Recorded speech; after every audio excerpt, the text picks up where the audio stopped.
अगर मैं आपको कहूँ कि 15-17 लाख रुपए लगा करके अगर आप इटली आओगे, उसके बाद में आपको काम ही नहीं मिलेगा, तो आप लोग सोचोगे कि भाई ये पहले से इटली में रहता है तो ये ऐसा क्यों बोल रहा है, ये हमें पागल बना रहा है। हमारी तो बात हुई है वहाँ पर जा कर के काम करने की, हमें तो काम मिलेगा ही मिलेगा।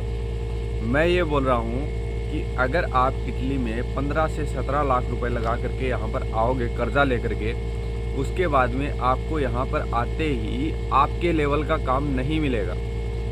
आप लोग सोच रहे हो ना कि मैंने ये बीटेक की डिग्री की हुई है, मैंने आईआईटी आईटेक की हुई है, मैंने इंजीनियरिंग की हुई है, तो भाई उस टाइप के काम पाने के लिए आपको यहाँ पर स्ट्रगल करना पड़ेगा सबसे पहले। जैसे कि अगर आप यहाँ पर आते हो, आते ही आपको घिसे पिटे काम ही मिलेंगे, और वो भी जो आपका एजेंट दिलवाएगा या फिर आपकी अगर थोड़ी बहुत जान पहचान होगी ना, तो शुरुआत में आपको वैसे ही काम मिलेंगे, क्योंकि एक तो आपको लैंग्वेज नहीं आती और दूसरा आपके पास में यहाँ पर डॉक्यूमेंट्स भी इतनी जल्दी नहीं बनेंगे। अगर आप कितने भी पैसे लगा करके आ जाओ, 6 से 7 महीने तो मिनिमम लगेंगे ही लगेंगे।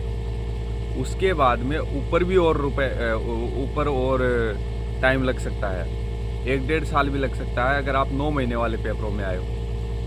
अब यहाँ पर बात आती है कि जब आप 9 महीने वाले पेपरों में क्या इंडिया वापस जा सकते हो क्या, जब आपका वीज़ा वैलिड है तो भाई जा तो सकते हो, क्योंकि इसमें है ना, इसमें मल्टी एंट्री वाला सिस्टम कर दिया। पहले सरकार ने ये सिस्टम किया था कि भाई 9 महीने वाले जो पेपर है ना, उनमें कन्वर्जन करवाते थे, उसमें टाइम लग जाता था, 2-3 साल लग जाते थे, तो आदमी यहीं पे बैठा रहता था और उसमें भी गारंटी नहीं होती थी कि पेपर बनेंगे कि नहीं बनेंगे। इसलिए यहाँ की सरकार ने सोचा कि इस वीज़ा को भी मल्टी एंट्री वीज़ा कर देते हैं, जो 9 महीने वाले पेपर है ना, सीजन वाले पेपर, उनको। तो अब आपको मैं बताता हूँ कि यहाँ पर मैंने लोगों को 10-10 साल से भी यहाँ पर बैठे हुए देखा है, जिनके पेपर आज तक नहीं बने हैं। अब तो क्या पता इधर उधर करके उन्होंने अजील करवा लिया है, असाइलम करवा लिया है, या फिर कुछ और किया है, तो उनके यहाँ तक के जो डॉक्यूमेंट्स हैं ना यहाँ पर काम करने के, वो बन चुके हैं, लेकिन वो इंडिया नहीं जा सकते, क्योंकि उन्होंने असाइलम ले लिया है। ठीक है, उनको यहाँ के डॉक्यूमेंट्स बन चुके हैं, वो यहाँ पर काम कर सकते हैं, बाकायदा टैक्स भर सकते हैं और उनको बढ़िया काम मिल सकता है, लेकिन वो इंडिया डायरेक्ट नहीं जा सकते। वो एक अलग बात है कि वो कहाँ से जाते होंगे या फिर कहाँ से जा सकते हैं, वो एक अलग बात है। अब बात आती है कि आपको काम क्यों नहीं मिलेगा यहाँ पर, क्योंकि है ना भाई, यहाँ पर उसी आदमी को काम मिलता है जिसकी जानकारी होती है, अच्छी खासी जानकारी होनी चाहिए किसी ऐसे आदमी के साथ में जिसकी यहाँ पर चलती हो। इटली में जो आदमी यहाँ पर काम कर रहा है 15-20 सालों से, अगर उसके साथ में आपकी जानकारी होगी ना, और उसकी यहाँ पर चलती होगी कि भाई हाँ मैं आपको काम दिलवा सकता हूँ, मैं आपको यहाँ पर रख सकता हूँ, आते ही आपको अच्छा काम नहीं मिलेगा, घिसे पिटे ही काम मिलेंगे, और उसकी भी कोई इतनी ज़्यादा गारंटी नहीं है कि आप उस काम को कर पाओगे कि नहीं कर पाओगे।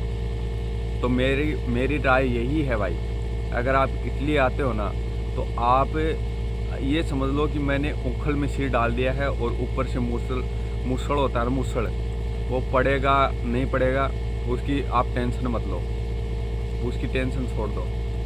जब आप यहाँ पर आते हो ना, आ चुके हो, तो आपको ये दिमाग में बैठा लेनी है बात कि भाई हमें तो वहाँ पर जा कर के काम करना ही करना है। क्योंकि अगर आप 15-17 लाख रुपए लगा करके आओगे और उसके बाद में आप यहाँ पर आकर के बैठ गए ना, तो फिर आपके लिए घाटा है। 15 लाख रुपए का ब्याज 30,000 रुपये महीने का, तो वही जाता रहेगा। बाकी 30-35 हज़ार रुपये आपके खाने पीने का खर्चा, यहाँ पर 60-65 हज़ार रुपये है ना, आपको ऐसे ही देना पड़ेगा, ऐसे ही आपकी जेब से खाली पीली ऐसे ही जाएगा, अगर आप किसी काम पे नहीं लगे हो तो। अगर आप शुरुआत में आकर के यहाँ पर मेहनत नहीं करते हो तो शुरुआत में आपको 1,000-1,200 यूरो ज़्यादा से ज़्यादा इतना ही काम मिलेगा। लेकिन अगर आप खेतीबाड़ी में आते हो तो ज़्यादा मेहनत करके आप ज़्यादा पैसा भी कमा सकते हो, लेकिन स्टार्टिंग में आपको 1 साल में कम ही पैसा दिया जाता है, और वो डिपेंड करता है कि आप कितना भाग के कितना फास्ट काम करते हो, कितने फुर्तीले हो आप। अगर आप बहुत ज़्यादा फुर्तीले हो ना, तो आपको और भी ज़्यादा पैसा दे सकता है। मालिक अगर खुद देख लेता है ना, यहाँ पर जो इटालियन मालिक होते हैं ना, उनको काम पसंद होता है भाई, उनको बकवास पसंद नहीं होती है, उनको लिपापोती नहीं पसंद होती है। उनको ये नहीं पसंद होता है कि आप यहाँ पर आ करके किसी की चुगली कर करके फेमस होना चाहते हो या फिर बढ़िया काम पाना चाहते हो, आप मैनेजर बनना चाहते हो। ऐसा नहीं होता भाई, आपको काम करना ही पड़ेगा।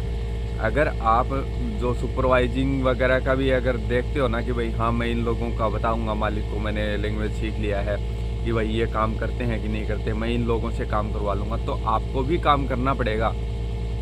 आपके जो हक का काम है ना वो आपको करना ही पड़ेगा। वहाँ पर जा कर के आप बैठे नहीं रह सकते हो, करना ही पड़ेगा। मैंने है ना 10-10 साल हो गए यहाँ पर लोगों को, मैंने देखा है लोगों ने यहाँ पर अभी भी वैसा ही काम कर रहे हैं भाई।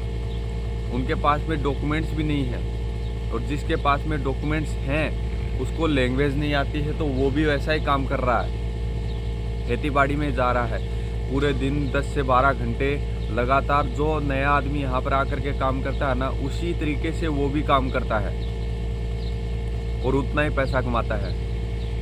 और कुछ लोग मैंने ऐसे भी देखे हैं जिन्होंने स्मार्ट दिमाग लगाया, जिन्होंने स्मार्ट तरीका खोजा कि भाई किस तरीके से हम यहाँ पर इटली में रह करके थोड़ा सक्सेस हो सकते हैं, मतलब कि एक लेवल से ऊपर उठ सकते हैं। तो ऐसे भी लोग मैंने बहुत ज़्यादा देखे हैं भाई। मैंने ऐसे लोग देखे हैं कि यहाँ पर आ करके वो लोग खुद का मकान मतलब किराए पे ले लेते हैं, ठीक है, किराए पे ले लेते हैं। अब फितारे बोलते हैं यहाँ पर, मकान किराए पे ले लेते हैं उसको, मकान किराए पे ले लेते हैं। उसके बाद में उसको दोबारा से किराए पे चढ़ा देते हैं। मतलब कि उन्होंने 600 या 700 यूरो में, ठीक है, मकान ले लिया एक। अब उसमें 5 या 6 लोगों को रखेंगे, सबसे 150, 200 यूरो ले लेंगे, ठीक है।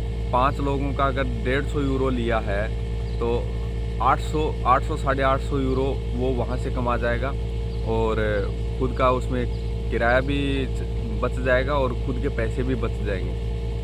खाने पीने का अलग से होता है। ये किराया बताया मैंने 150 यूरो 200 यूरो।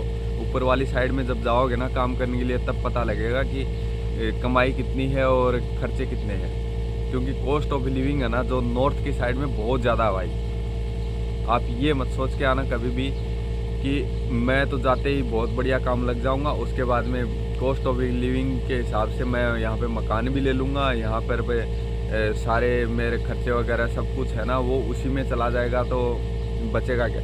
लेकिन है ना उसमें एक बात है, अगर आप स्मार्ट दिमाग लगाते हो ना तो आप कोई बढ़िया सा काम देख करके, चाहे बढ़िया सा काम देख करके 1200-1300 यूरो तक का भी काम देख लोगे ना, तो आप स्मार्ट दिमाग लगाओगे, 4-5 लोगों को रख लोगे और उसके बाद में आप पार्ट टाइम भी थोड़ा बहुत जॉब कर लोगे, तो आपके लिए उसमें बेनिफिट्स हो सकते हैं। लेकिन है ना शुरुआत में आओगे ना तब यहाँ पर आपको लैंग्वेज सीखनी पड़ेगी, तब जा कर के थोड़ा बहुत ऊपर उठ सकते हो। अब आप लोग सोच रहे होंगे भाई तुझे 3.5 साल हो गए यहाँ पर काम करते हुए, तूने दूसरा काम क्यों नहीं चेंज किया है, तू यहाँ पर गंदगी में क्यों काम करता है। तो सबसे पहले मैं आपको बता देता हूँ कि मेरी जहाँ तक जानकारी थी मैंने वहाँ तक काम पा लिया है। मेरी यहीं तक जानकारी थी, मेरी कोई फैक्ट्री में जानकारी नहीं थी, मेरी कोई वेयर हाउस में जानकारी नहीं थी कि मैं पैकिंग की कंपनी में जा कर के काम कर लूँ, डायरेक्ट वहाँ पर सुपरवाइज़र बन जाऊँ। ऐसी मेरी कोई जानकारी नहीं थी। स्किल मुझे भी आते हैं, मैंने फिटिंग वगैरह के काम सीखे हुए हैं, मुझे इलेक्ट्रिशियन के काम आते हैं, लेकिन नहीं कर सकते भाई, ऐसे नहीं कर सकते। जैसे इंडिया नहीं है भाई, ये इटली है। यहाँ पर जब आप आकर के काम करोगे ना तब आपको पता लगेगा कि रियलिटी क्या है। वेकअप टू रियलिटी भाई, ऐसी बातें आपको कोई नहीं बताता, मैं बताता हूँ आपको। और मैं इसीलिए बताता हूँ ताकि आप लोगों का भला हो सके, आप लोग इंडिया से समझ करके आओ कि भाई हमें करना क्या है। तो सबसे पहले अगर आप कोई स्किल भी सीख करके आओगे ना तो आपको यहाँ पर आते ही वो काम नहीं मिलेगा। आपको स्टार्टिंग में कुछ दिन स्ट्रगल करना पड़ेगा, चाहे वो 1 साल करना पड़े, 6 महीने करना पड़े, 1.5 साल करना पड़े, 2 साल करना पड़े, मैक्सिमम 2 साल करना पड़ेगा। लेकिन उसमें अगर आप दिमाग लगा करके लैंग्वेज वगैरह सीख लेते हो, लाइसेंस करवा लेते हो, पूरे डॉक्यूमेंट्स ले लेते हो यहाँ के, तो भाई आपके लिए बहुत ज़्यादा फ़ायदा हो सकता है। और उसके बाद में आप खुद भी कम्युनिकेट कर पाते हो। तो यहाँ पर मालिक होते हैं ना, उनसे जा कर के खुद भी कम्युनिकेट कर सकते हो। तो भाई यही था मेरा आज का वीडियो। आई होप आपको वीडियो पसंद आया होगा।